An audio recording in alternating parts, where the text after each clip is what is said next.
Hello, I'm Elizabeth Plant, also known as Celeste LVA, but please do call me Liz, and I am playing the role of Mina Harker. Hello, my name is Autumn Leith, and I play Lucy Westenra. Hello, my name is Zachariah Hansen. I play Renfield. I'm Gwen Morgan, and I play the roles of Weird Sister Number 1, Sister Agatha, and one of the servants in Act 4. I'm Alexandra Macedo, and I play Weird Sister Number 2. Hello, my name is Jennifer McClellan, and I play Weird Sister Number 3. Hi everyone, I'm Caleb, and I play Jonathan Harker in the Woes of Whitby. Tell us a bit about you and your background. So, as a little bit about me, I have been a stage actress since about 13, 14, and I fell completely in love with theatre and performing from that very, very young age, because I think it's so brilliant the way that theatre and art tells stories and brings people together. So I went to university for theatre and performance studies, fell in love with it, fell in love with writing, became a playwright, had my work performed across the UK, which is incredible!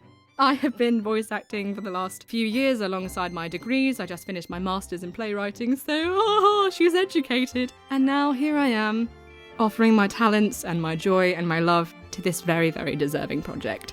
Yay! I'm a recent college graduate with a major in media production and a minor in theater and comedy, so acting's been something very dear to me. I've been doing it since I was like 10 years old, and so it's been kind of cool transitioning from stage to voice work, especially with everything going on. I'm a voice actor from the Gulf Coast. I've been acting for a while, since childhood, in community theater productions, professional theater, and a few commercials and small films. I love acting, obviously, but I also love filmmaking, so I always try to push myself with that. I've tried to make a few short films, and I hope I can do more, but it's more of a hobby than it is a profession. I've been doing theater for about 15 years, 3 of those here in the US, and the rest, because I'm terrible at math, 12, at least 12 of those were back in Indonesia, where I was born and raised. I'm also a children's entertainer and a character performer for party companies, and I've been doing that for about 6 years.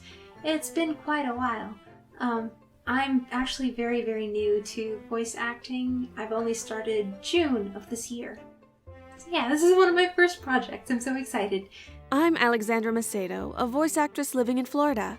I've actually been a performer all my life, but I actually started out as a classically trained dancer. I picked up acting along the way, and eventually when I was old enough to start working, I started professionally performing at various theme parks. And I love learning new skills along the way. I'm a recent transplant to the American East Coast. I work as a private music teacher, and I've only recently transitioned from stage acting to voice acting. Oh, and that brings us so nicely to question 2. What got you into voice acting? That would be my husband. He saw how much I miss stage acting, thanks to you-know-what, and he got me this mic and told me to give voice acting a whirl. So I did, and I've been having a delightful time ever since. When I was 16, so just starting sixth form, which I think is junior year of high school, there was an optional course that you could do called Extended Project Qualification, where you can essentially do whatever you want. I thought, you know what I should be doing? I should be teaching myself to write, direct, edit, and produce a radio drama series. Just cause. So that's what I did. I taught myself how to edit, became a sound designer, found actors from all over the world to work alongside me, and I decided, hey, I want to be part of this too. So I bought a little blue snowball microphone. I love him to bits. And I voiced one of the characters I wrote, and I remember getting 100%. And I was like, you know what? This could be the start of something new. It feels so right to be here with you. And look what snowballed. So, as stated before, I've been acting for years, and something that I've always been able to do is accents, like certain accents, like English, Irish, Scottish, lots of other ones, but also impressions and stuff like that, and people suggest that I do voice acting, for a while. So, sometime last year, October, I think about a year ago, yeah, I bought a microphone, this one right here, and I have been doing auditions ever since. I've always loved acting, and I've always wanted to be a voice actor. Maybe perform in some fun video games or animations and more audio dramas. So, I don't really know what really got me into voice acting. I think it was just one day I had been auditioning for a lot of plays, and of course, you get turned down a lot. And there's this site called Casting Call Club, and I wanted to give it a shot, and I auditioned for a few projects. When I landed one as Taran in the Chronicles of Prydain, after working on it, I'm like, hey, this is actually kind of fun. I mean, it's a lot of work, but I feel like if I really pace myself properly, I could do this more often. And so I decided to do that. And it's funny, right when I finished recording the stuff for the Book of 3, and I was looking around, I saw Renfield, and I'm like, oh, shoot. This guy looks sick, and so I want to try and audition for him, and then I got it. I honestly wasn't expecting to get the role, so after that I was like, dang, I kind of want to keep doing this. I've always admired and took an interest in voice acting. I just didn't have much time to dive into it myself. Through work, I was lucky enough to meet and talk to actual professionals like James Arnold Taylor and Ashley Eckstein, who were both wonderful inspirations. They both gave great insight to what it was like and made it seem like a real possibility. So when 2020 gave me the gift of time, I thought I could finally go for it. Well, like many other performers during the 2020 pandemic, I was stuck at home with nothing to do. I've always been curious about voice acting. As a kid, I thought it was really amazing how all these voices could come from a single person and they'd sound totally different. Thought it was like magic or something. And I think that was one of the things that really drew me into it, was because voice acting as a medium, it really doesn't limit you. Like, the only limit you have is your voice, and you'd be surprised at what your voice could do. Why did I want to be involved with the project? So the reason why was because there was a few other productions that I was a part of. All of them were very kid-friendly, and there's nothing wrong with kid-friendly productions. In fact, I love those, but I wanted to get into some horror or thriller-esque productions. And when I saw Dracula, I was like, oh shoot, this looks great. And when I saw a picture of Renfield, I was like, hey, that would be kind of fun to mess around with, because the characters usually I would play are people who are nervous, people who are very naive, inexperienced, and I thought it would be kind of fun to portray a character that was very smart, but also very psychotic. I thought, this would be kind of fun to explore, especially a character that is so well known in the Dracula mythology. I've always been a fan of classic literature, and Dracula is one of those stories you can hear over and over and still enjoy. Seeing a chance to be a part of that, it's a dream come true. I mean, simple answer, Dracula. How could you say no? It's iconic, it's a brilliant story, it's interesting, and vampires are such woo, what a staple, everybody loves a bloomin' vampire. I have such a special place in my heart for audio and radio drama. It's sparked so much passion and joy in me.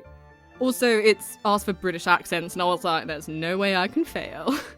I think the original Dracula story is really cool. It's loaded with legitimate suspense. And there's no denying it, so much better than Twilight. I've always loved Dracula. It's a classic, it's been redone in many different ways, and it just looked very appealing.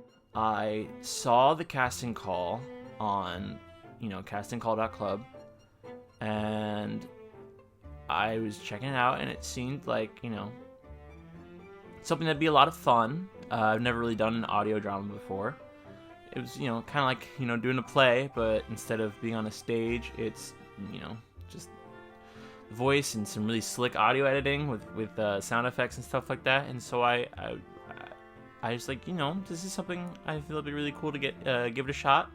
And, I made it in the cast. So From the first time I saw the audition listings, I was very intrigued. Even like with the name, The Woes of Whitby, like, what is this? It's something I'm really curious about, and I clicked on it and saw that it was based on Bram Stoker's Dracula, and I was like, sold!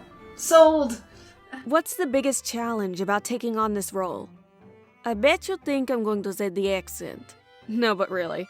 Romanian doesn't come up that often for me and can get pretty cartoony. So consider this a formal apology. While recording, I actually had to bring myself back down into the voice with a few key phrases or sentences. Otherwise, it would kind of slip higher and higher into Jester from Critical Role. Also take note that I've never mentioned that I was a singer. I don't consider myself all that great in it and everything, so being chosen for a role that kind of sings, I was a little scared. I'd have to say for Sister Agatha and Weird Sister 1, it was developing a good Romanian accent. In terms of the evil Irish servant, I get a little raspy in that one, and I'm gonna be honest, my voice hurt a little bit after doing this for so much. I think the biggest was just learning to do a different accent. I've never even attempted to do a Romanian accent, so that was really tricky. Sometimes it would slip into my native Indonesian, which is nowhere near Romania, so that was tough. The biggest challenge for me was definitely finding the balance between human and non-human. I mean, I know Renfield is definitely human. He's just very out of mind, very psychotic in his manner. I think one of the hardest things is the range that he goes with, is that sometimes he's very, very calm, and then sometimes he's just like screaming his head off. It's tricky when, currently I live with my grandparents, so I had to go downstairs, lock myself in a private room, and anytime I had to scream, I had to go upstairs and be like, hey, I'm gonna scream my head off. It's probably gonna sound painful, so don't worry about it. And I would have to do that every single time I work on it, and it was hard. You can only, scream your guts out for, one take. So what I tried to do was, what helped me, kind of, and hopefully it conveyed it, I laid the microphone on the ground, and I laid on the ground, and sometimes I would punch my stomach, and I would slap my face just to feel, like, that pain. And it probably sounds terrible when I say it like that, but, legit, that's what I tried to do. I would like, scratch, I would pound the ground, and then I would start, crying into the microphone. I mean, it was tough. Like, literally, I tried to force the emotion out, which, I mean, I don't know if it really worked or not, but it got something out of it. And so I think that was the hardest part about playing Renfield, but I feel like it was something fun to explore. The biggest challenge of taking on the role for sure was screaming. I was very nervous to scream into a microphone, but the cast has been very helpful, gave me some pointers, and I think overall with the composition and hearing it with the whole scene going on has been very, very fun. I'd say one of the biggest challenges, especially because this is my first audio drama, was being able to get the lines recorded, like, believably, without having anybody else, and make it sound like I'm talking to somebody else. I want to say either Jonathan or crying. Men like Jonathan just make my blood boil. So it's quite a challenge to, constantly be sounding so in love and and soft and gentle.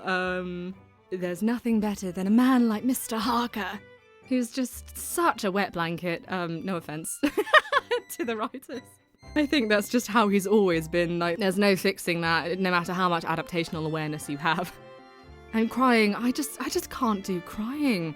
I don't know what it is. Maybe it's just because I'm such a bright, bloody ball of energy, but I think I just get in my own head. And so I saw crying come up on the script and I was like, no. Oh, no. But surprisingly, it wasn't that bad. So yeah, I'd say the biggest challenge so far has been Jonathan. How is your character like you? How are they different? Well, I'm not a nun or a temptress, even on a good day. However, I do have Irish heritage, like the servant in Act 4.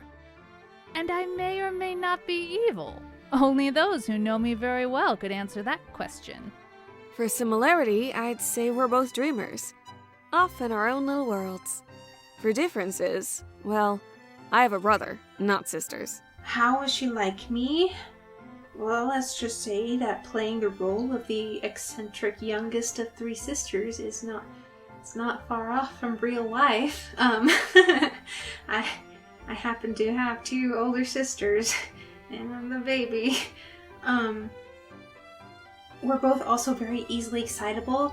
I've been told that I have the enthusiasm of a puppy, so that's something. And we get the giggles. We both get the giggles a lot. I don't know if you'd noticed, but I get the giggles very easily. He's very hyper, and I mean, I'm kind of hyper too, and he's kind of funny. Like, I love the dude. Like, he has like his own little box of pet flies, and he counts them, and he's like, "Oh, hello there. How are you today?" And he just eats it, and he does that, and I don't know. I think he knows he's kind of funny a little bit, and so he knows it's disgusting, so he just plays around with the people with it. So I find it kind of funny, but at the same time, unnerving. I think the thing that really draws me to Mina is that she's so passionate and heartfelt. And I think that that's something that I really am proud to be myself. I have so much joy and drive and passion to do things and to create and see people and do the best for people. And I think that that's something that I really enjoy getting to bring out through Mina. I'm not a big fan of her and Jonathan. I don't know if you could tell. So I think that's how we're different. I do my best to be good like Mina, but I think that she's certainly much more patient than I am, so I think that's a big difference between our characters. But I do think that I'm also quite a hopeless romantic, so I can sort of see the appeal of Jonathan on the surface and her relationship with him. I think it's a beautifully written relationship. I just think it's not for me. And I think that's okay. I'm not really sure how Jonathan's like me. Well, we definitely got the anxiety. We share some of the same anxiety. Not to the same degree, I don't think, but anyway, how is he different? Yeah, he's kind of pathetic, to be honest. He's I mean, when push comes to shove, he's not, but outside of that, like, he's kind of a pushover. I think Lucy and I are pretty similar in personality. Very lighthearted and fun. I think one thing that's the same about us is we're not afraid to say what's on our mind and to say it directly to a person. And Lucy does that very often. She'll just say what she's thinking and kind of command a conversation there. I'm not sure how different I am from Lucy. I guess maybe aesthetically she's a little bit more dolled up and cares about presentation, and I'm more of that jeans and t-shirt kind of gal. We have a lot more in common than I first realized when I was cast as her. What do you love and hate about your character? I think I'd have some people that agree with me when I say it's pretty fun to be a baddie, even if that means that things don't end well for them.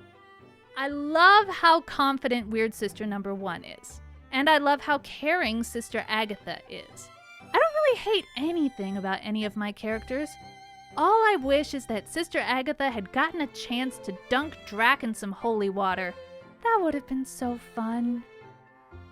Ooh, I love how crazy she is. I love how she thinks everything is an absolute blast.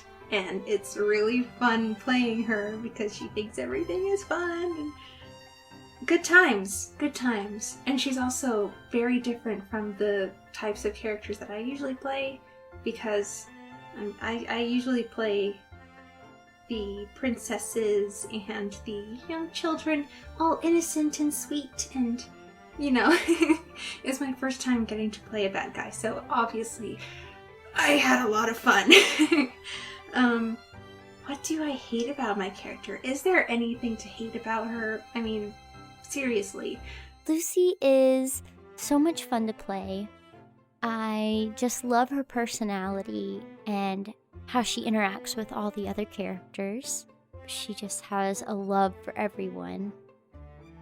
I don't know if I hate this about her necessarily, but while it was so much fun to play, turning into a vampire and being the evil, manipulative character, I'm kind of sad because Lucy was really looking forward to a happy life and a happy ending there. I love the sass and the power and the gravitas that she carries, particularly in the later episodes when it's just her and the boys, and she's really coming into her own and standing up for herself, and she's putting these men in their place, and it's absolutely brilliant. I love it. I think what I dislike about Mina is that there's not so much humour there. I think that's why I love Lucy so much. She's just so funny and bubbly, and I think that Mina's just a bit too prim and proper, however powerful she is, to really be a character that I can super resonate with, if that makes any sense. I think she just needs to, really let loose, let her hair down. I know it's not a time period where women should be having their hair down, filthy little slatterns, but, I think it would just be really fun to see how wild she could go, and more fun. So with Jonathan, what I love is that, even though he's obviously gone through such a traumatic event, he's got this PTSD type stuff going on, he's still, when push comes to shove, he does what he needs to do. He, he's terrified of these vampires or whatever, but, when it comes to, taking them down, he doesn't hesitate to, fight back. And, he wants to protect the people that he loves. Mina. But what do I hate about my character? Probably, I don't hate it. I don't, hate it, but, he's so whiny. Alrighty, where are we? Da-da-da. If you could play any other character in the show, who would it be? Oh, if I was a man, it would definitely be Quincy. Because, my God, I do love that sexy Red Dead Redemption sound. Oh, Quincy, no hesitation. Best character. Yeah, I would not hesitate to play the lovable Texan of the show. As fun as it would be to be a leading lady, if everything's truly on the table, maybe Quincy. I would probably want to play one of the weird sisters, because they just had so much fun. When you're listening to the story, I can tell that they just had the best time being the vampiress characters. That's a really hard one because the Woes of Whitby has amazing characters.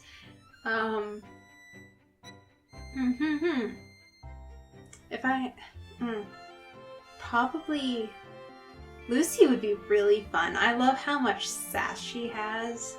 And, it's her little pish-posh, and... Autumn plays her so well. She's such a fun character. If we could switch it up a little bit, I think Renfield would be really fun to play. I think I've had a taste of spooky, scary characters, and I think Renfield is peak scary. I feel like I'd love to play Renfield. I just love weird characters, and I think that he has some of the best lines, and I think he's so just interesting. Either him or Lucy, because I just love going buck wild and disappearing into this crazy little ball of energy that I think Lucy is. And Lucy has so many highs and lows, and I think that she's a really dynamic character, both in the original and here, and I just really relish that opportunity. I always love being a principal character, but sometimes there's so much fun and intrigue behind the mic while you're being these more explosive, weird little supporting characters. And I think that that's something that I would really enjoy were I to do this project all over again. Without giving anything away, what's your favorite line of dialogue or scene? So without getting anything away, in the last episode, Jonathan gets to shout this like one-liner, and that was probably the most fun I've had recording a line in the production. So I like that one. I'd say that my favorite scenes are the ones with all the weird sisters. They are so delightfully creepy, and in the case of the youngest one, batshit insane. Oh, that's hard, especially not giving it away. I would say our second encounter with the sisters in episode 2. I like listening to that whole scene. I was on the edge of my seat the whole time, and it was just lots of chaos, and I love it so much. What else? I love the end of episode 2. The way that the voices melt together, and it's just amazing. As for any lines, I guess, how do I say this without giving anything away? My goodness. I guess my sister getting really excited about people dancing. One of my favorite lines from the show is from the second episode, and Lucy and Arthur are out about having a nice day, and he's kind of pouring his heart out and having this little show, and she says, "Arthur, not so loud, you're attracting attention." I don't know, when I read it in my mind, it's so funny to me because she loves attention. I feel like her character, while very collected and proper, she's such a lady, she loves the attention and the dramatics. It's just funny to me, that line, because it kind of, really shows who she is as a character. Every time that Lucy says pish posh, it's just so adorable. And it's like the most British thing ever since like pip pip tally ho. Like, it's so posh that I don't even do it, and I'm one of the poshest people I know. Pish posh? Pish posh? Did that sound like wholesome? I don't know. I just love it. I just love pish posh. And finally, number 9, what do you hope the audience will take away from the show? I hope they'll want to check out the original book and more gothic horror stories. Hopefully the same appreciation I have for the story and the wonderfully talented cast I had the pleasure of working with. Everyone involved is seriously so wonderful, and I'm so thankful to be a part of this. Well, I hope that fans of the original story, of Bram Stoker's story, would find something new that they found in our iteration of it. And I hope that new fans will just fall in love with all the characters, and it's just an amazing, spooky little story that's perfect for, curling up on the couch and eating your Halloween candy and all that sort of stuff. It's a gem. It's a gem. It's a sweet little, I don't know if I would say sweet, but it's a good story. As for what I hope they take away from my performance, I hope that they either absolutely adore my sister, or they're absolutely terrified of her, and I seem to be hearing that the latter is more common, which my job is done. What I hope people will take away from it is that they just have a good time with it. Like, they get scared, they have fun, and they get an intriguing story with intriguing characters in it. I always try to put my best out. I try to give my 100% best. And I think it's fun that, there are different characters like this. There are strong women in this audio drama. There are strong men. There are people who have weak points, and they have turning points. In short, I hope people just have fun and get spooked. I hope people really enjoy the show. Everybody's worked really hard on it, and I think it's something pretty good. I think it came out really well, and I think you're hearing the best of all of us. So I really hope people go away with a renewed love of Dracula and classic old stories and the new ways that they can be told, because I think these days there's such an emphasis on media being new and invigorating and exciting and bold and shocking and groundbreaking, and nothing can be meaningful unless it's something that we've absolutely never seen before. And I just think that's bollocks, quite frankly. I think there's so much to be said about the stories that we tell over and over again. And if you think about all the different iterations of stage, film, radio, everything that Dracula has had, and this is now part of that plethora, and I think that that's brilliant. I think it's so amazing that this story is so resonant, that it keeps going and keeps giving and is being told in new and interesting ways. And I really hope that people appreciate that and the work and the love that's going into this production. And as far as my performance goes, I'd love people to take away that I'm really, really good. I